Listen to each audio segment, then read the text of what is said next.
Hello students, welcome again to the channel. In this video, we're gonna solve a new question related to a new adjustment which is called first and second charge on the same asset. अब asset पे किस तरह से charge होगा that means कि अगर कोई भी लोन लेना होगा तो ऐसा हो सकता है कि क्या गिरवी रख दिया जाता है क्या लैंड एंड बिल्डिंग को, तब वो क्या बन जाते हैं सिक्योर्ड क्रेडिटर की तरह ट्रीट होते हैं। तो उसी टाइप से जो एडजस्टमेंट है वो क्वेश्चन को सॉल्व करते हुए हम लोग समझेंगे कि अगर क्वेश्चन में ये सभी चीज़ें रहें तो कैसे सॉल्व करेंगे। सो क्वेश्चन में क्या कहता है, अनुराग क्या है, यहाँ पे इंसॉल्वेंट होता है। वो क्या करता है, कमेंस करता है अपने बिजनेस को कब, 1 अप्रैल 2018 को।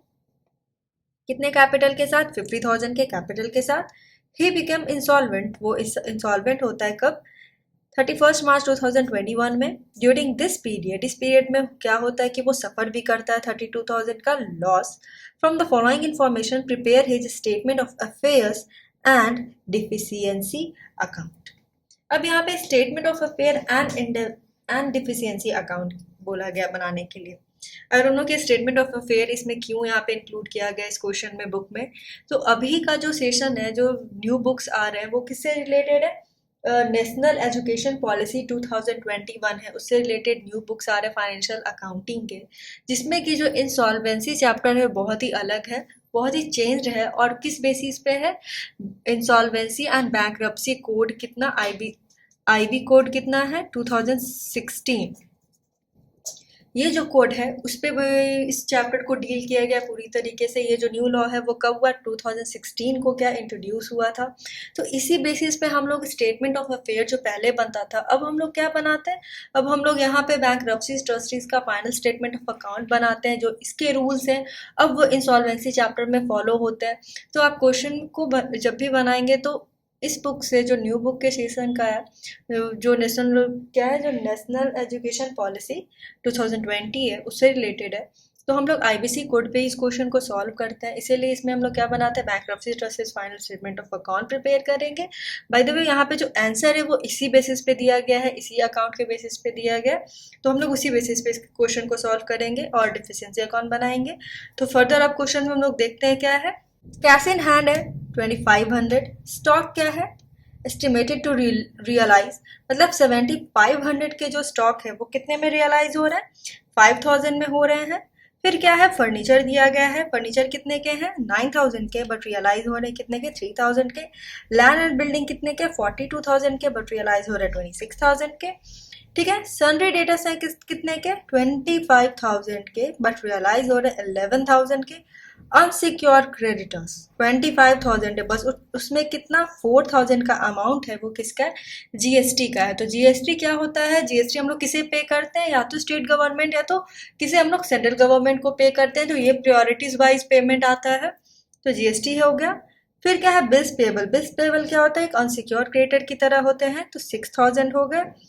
बैंक ओवरड्राफ्ट, अब यहाँ पे इस क्वेश्चन में मेनली यही एडजस्टमेंट के बारे में हम लोग समझने वाले हैं। क्या है, bank overdraft secured by first charge on land and building. सबसे पहला किसको पे करना, बैंक ओवरड्राफ्ट को आपको पे ही करना है, क्योंकि पहला जो क्या बैंक ओवरड्राफ्ट है वो चार्ज किस पे है, लैंड एंड बिल्डिंग पे है, कितना 20,000 का।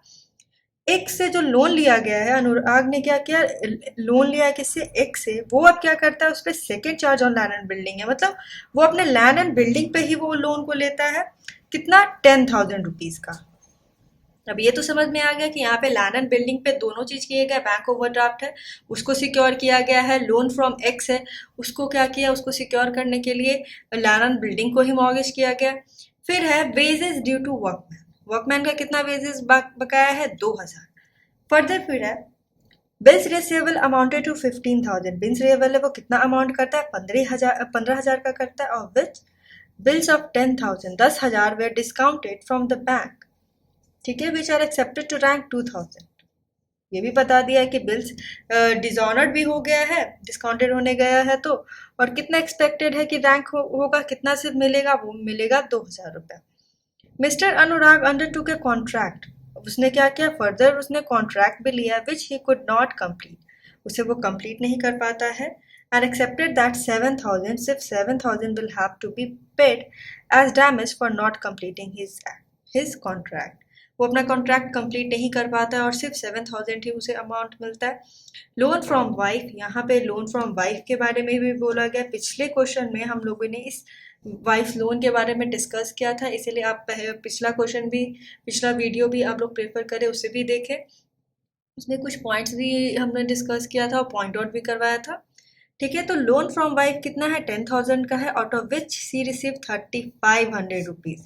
10,000 का तो है, लेकिन 3,500 है फ्रॉम हर प्रॉपर्टी, वो अपने प्रॉपर्टी से क्या कर रही है, पे कर रही है।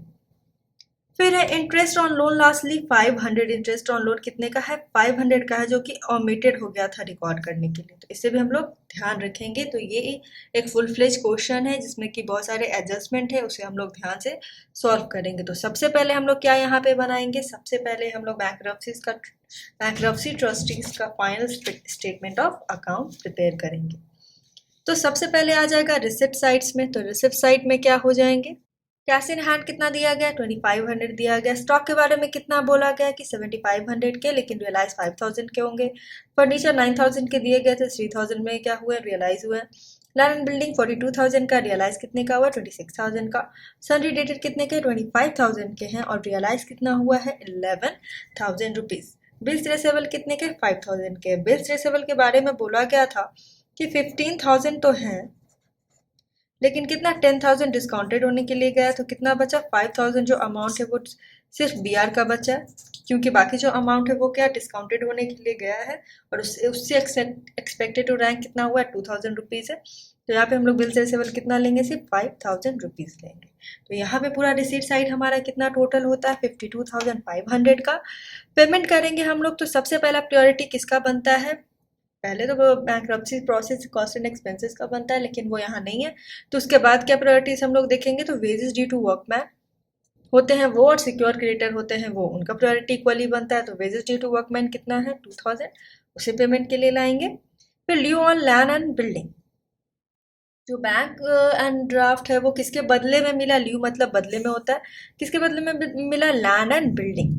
कितना, 20,000। यहाँ पे बिल्डिंग कितना रियलाइज हुआ है, 42,000 रुपीज का रियलाइज हुआ है, राइट।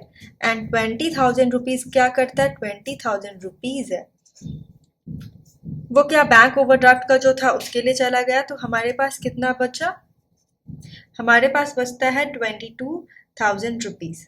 ठीक, अब इतना अमाउंट तो यहाँ पे बनता है।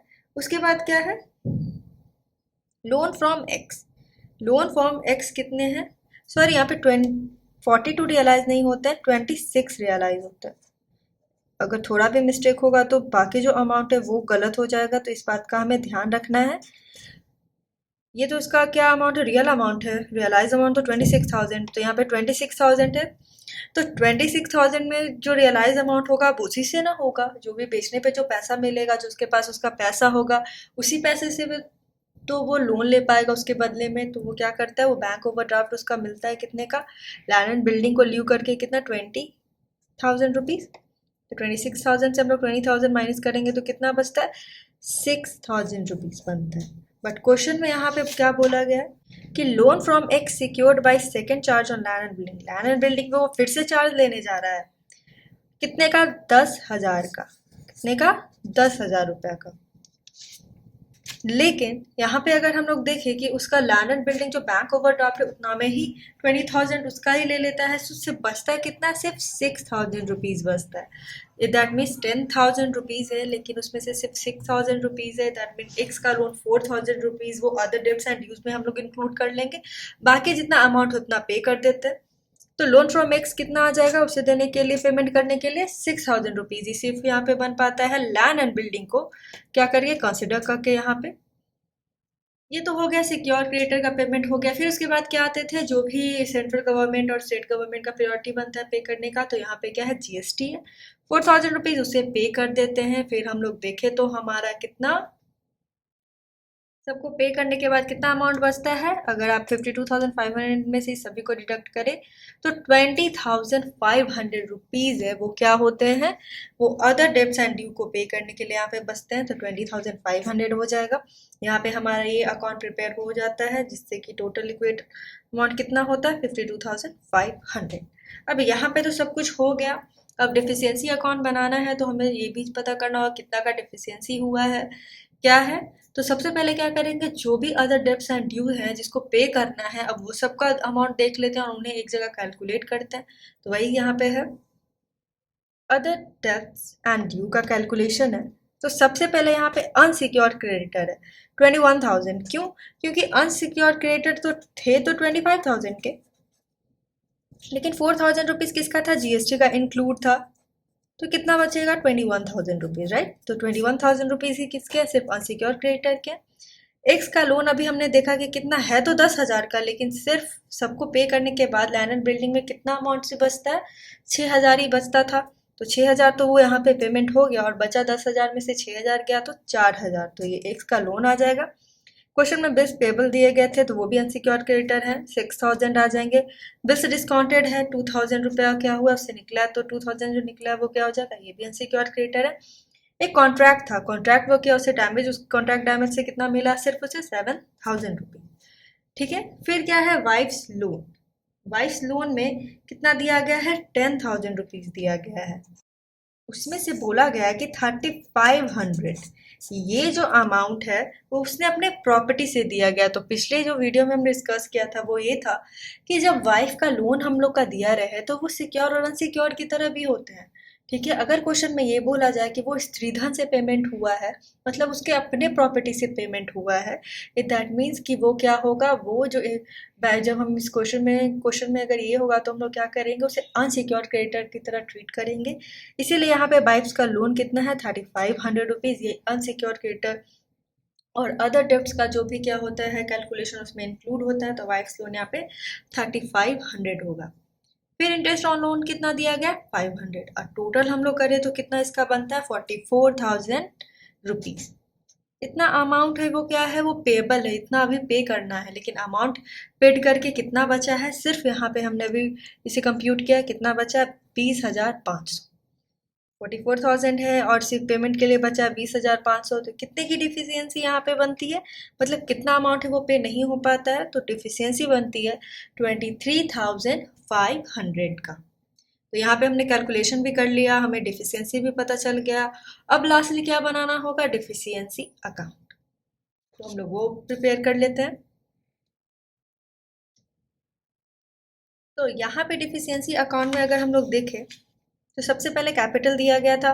तो कैपिटल कितना, ये जो आइटम्स है वो क्या करते हैं, रिड्यूस करते हैं डिफिशियंसी को। तो कैपिटल कितना है, 50,000 का। वाइफ्स का लोन, वाइफ का लोन के बारे में हमने किया कि 10,000 का था, 3,500 रुपया तो उसने क्या किया है, अपने स्त्रीधन से, मतलब अपने प्रॉपर्टी से पे किया है। तो कितना, 6,500 अमाउंट बचता है। तो ये जो अमाउंट है वो हम लोग क्या करेंगे कि अपने हस्बैंड के आउट ऑफ द मनी, किसके, हस्बैंड के पास जो भी अमाउंट उसे मिलता है उससे उसने लोन दिया है, इसीलिए हस्बैंड इसका क्या है, इंसॉल्वेंट है। एज अ कैपिटल हम लोग इसे ट्रीट करते हैं, इसीलिए क्या आ जाता है, ये डिफिशियंसी अकाउंट में यहाँ पे आता है वाइफ्स लोन 6,500 रुपीज़। ठीक है, ये पॉइंट को ध्यान रखना है। अब बाकी जो डिफिशियंसी हमने कितना कंप्यूट किया है, 23,500। तो यहाँ पे इसका टोटल कितना बनता है, इस साइड 80,000। अब देखते हैं यहाँ पे 80,000 आता है कि नहीं, क्योंकि डिफिशियंसी अकाउंट जब बनाते हैं तो दोनों का बैलेंस हमें क्या करना चाहिए, इक्वेट करना चाहिए, इक्वल होना चाहिए। तो क्वेश्चन में क्या था, loss from business. Loss from business दिया गया था कितना, 32,000, इसका अमाउंट दिया गया था 32,000 रुपीज़, वो हम लोग यहाँ पे इंक्लूड कर लेते हैं। फिर लॉस फ्रॉम एसेट से, एसेट से लॉस कैसे, उनका अमाउंट कुछ दिया गया था और रियलाइजेशन कुछ हुआ था, राइट। तो स्टॉक कितने के थे, 7,500 के थे और रियलाइज हुए 5,000, तो कितना का लॉस बनता है, 2,500 का। फर्नीचर का 6,000 का, लैंड एंड बिल्डिंग का 16,000 का। डेटर्स हैं, डेटर्स 14,000 यहाँ पे हैं, क्यों, क्योंकि डेटर्स जो थे वो 25,000 के थे, लेकिन कितना, 11,000 ही रियलाइज हुआ होता है, दैट मीन्स कि 14,000 पूरी तरह बैड डेट्स हो गए, नहीं मिल पाए। तो टोटल लॉस ऑन एसेट्स कितना है, 38,500। ठीक है, बिल डिस्कार्डेड 2,000 दिया गया है, ये भी क्या है, यहाँ से उसका डिसऑनर्ड होता है तो सिर्फ 2,000 ही मिल पाता है। Damages from contract, contract act हुआ था, उससे डैमेज कितना हुआ था, 7,000 हुआ था। फिर लास्ट में एक अमाउंट दिया गया था, interest on loan. Interest on loan कितना है, 500। अगर इसे आप टोटल करें तो हमारा कितना बन के आता है, 80,000। 80,000 इस साइड और 80,000 यहाँ पे, यहाँ ये दो अमाउंट इक्वल होते, तो ये था हमारा क्या, डिफिशियंसी अकाउंट। जब भी हम लोग इस टाइप के क्वेश्चन बनाते हैं तो कोई भी अमाउंट अगर छूटता है या गलत होता है तो वो सभी आंसर्स जो होते हैं वो अच्छे से नहीं हो पाते, इक्वल नहीं आते हैं अगर डिफिशिएंसी अकाउंट इक्वल नहीं आएगा। सो जब भी हम इस क्वेश्चन को ध्यान बनाए तो सभी पॉइंट्स को ध्यान रख के बनाते हैं, क्योंकि इसमें बहुत सारे एडजस्टमेंट्स थे। आप देख सकते हैं तो ये क्वेश्चन में बहुत सारे एडजस्टमेंट थे। सो आई होप आपको ये क्वेश्चन अच्छे से समझ में आ गया होगा। So thank you for watching the video. Please like share and subscribe the channel also.